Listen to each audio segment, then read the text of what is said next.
কয়েক বছর আগে ভারতের ম্যাচ চলাকালীন সময়ে দর্শক সারিতে ক্যামেরা যেতেই চমকে ওঠেন সবাই। হুবহু বিরাট কোহলির মতো দেখতে একজন মানুষ, অথচ বিরাট বসে আছেন ড্রেসিং রুমে। তিনি নিজেই চমকে ওঠেন। যমজ ভাই বোন হলে প্রায় দুজনের চেহারা একই রকম হয়, তবে বিশ্বে এমন আরো বহু মানুষ আছেন যাদের মধ্যে আত্মীয়তার কোনো সম্পর্ক নেই। এমনকি দুইজন হয়তো দুদেশের মানুষ, জাতিতে তারা এক নয়, কিন্তু দেখতে ঠিক একই রকম। কোনো ধরনের জৈবিক সম্পর্ক ছাড়া এই মানুষগুলোকে বলা হয় ডপেলগ্যাঙ্গার বা লুক-অ্যালাইক। পৃথিবীতে প্রত্যেক মানুষের অ্যালাইক বা একই চেহারার আরও নাকি 6 জন অনুরূপ মানুষ আছে। কেউ কেউ বলে থাকেন সংখ্যাটি 7।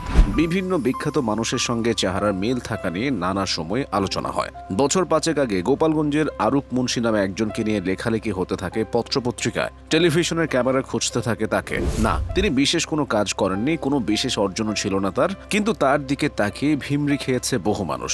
যৌবনে বঙ্গবন্ধু দেখতে যেমন ছিলেন, আরুক মুন্সির চেহারাটাও অনেকটাই তেমনই। চেহারার এই মিল থাকায় তিনি যেখানেই যান সব জায়গায় তাকে নিয়ে কৌতূহল সৃষ্টি হয়। এই সময় কেউ যদি কবিগুরু রবীন্দ্রনাথ ঠাকুরকে পাশ দিয়ে হেঁটে যেতে দেখেন, তাহলে ভয়ে তার হৃদযন্ত্র বন্ধ হয়ে যাবে না? কলকাতার সোমনাথ ভদ্র আর রবীন্দ্রনাথ ঠাকুরের চেহারাকে আলাদা করা সত্যিই কঠিন। বিজ্ঞানী আইনস্টাইনের চেহারার সঙ্গে মিল রয়েছে আমেরিকান বংশোদ্ভূত চীনের অধ্যাপক গ্যারি মানজৌরের। পরে খুঁটিয়ে খুঁটিয়ে পরীক্ষা করে 80% মিল খুঁজে পাওয়া গেছে। চেহারায় মিলের কারণে ফেসবুকের প্রতিষ্ঠাতা মার্ক জাকারবার্গ বছর 3 আগে কি বিপদটাতে না পড়েছিলেন। কলম্বিয়ান পুলিশের মোস্ট ওয়ান্টেডের তালিকায় উঠে এসেছিল তার নাম। 2021 সালে কলম্বিয়ার প্রেসিডেন্ট ইভান ডুকের হেলিকপ্টার লক্ষ্য করে হয়। সেই ঘটনায় দুজন সন্দেহভাজনের স্কেচ প্রকাশ করে পুলিশ। এদের একজন দেখতে অবিকল জাকারবার্গের মতো।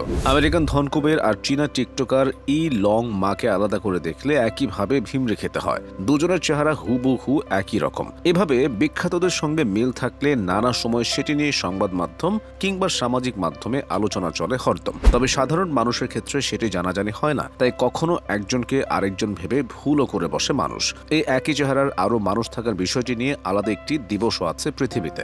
নাম তার লুক-অ্যালাইক ডে। 1980-র দশকে 20 এপ্রিল দিনটির চল হয়। এই দিবসে অনেকে অনুরূপ চেহারার মানুষ খুঁজেন, কোথাও কোথাও একই চেহারার মানুষেরা পার্টিতে যান। অবশ্য অস্ট্রেলিয়ার অ্যাডিলেইড ইউনিভার্সিটির পিএইচডি শিক্ষার্থী তেঘান লুকাস বিষয়টির উপর গবেষণা করে হুবহু একই চেহারার মানুষ থাকার বিষয়টি উড়িয়ে দিয়েছেন। প্রায় 4000 মানুষের ছবি নিয়ে গবেষণা করেছেন তিনি। ফল হচ্ছে একই চেহারার দুইজন মানুষ আসলে হয় না। অনেক সময় একজন মানুষটার কিছু নির্দিষ্ট অংশ মিলে যায়, যেমন চোখের আকার, মুখের আকৃতি, ভ্রুর আকার, চুলের কাট ইত্যাদি। মানুষের মস্তিষ্কে বা স্মৃতিতে একজন মানুষের প্রতিকৃতি থাকে। যখন তার সঙ্গে কিছুটা মিল পাওয়া যায়, তখন মস্তিষ্কের তার সঙ্গে মেলাতে থাকে। তেঘান লুকাস সিদ্ধান্তে আসেন কিছুটা মিল থাকলেও মস্তিষ্ক সংকেত দেয় যে দুইজন দেখতে বুঝি একই রকম।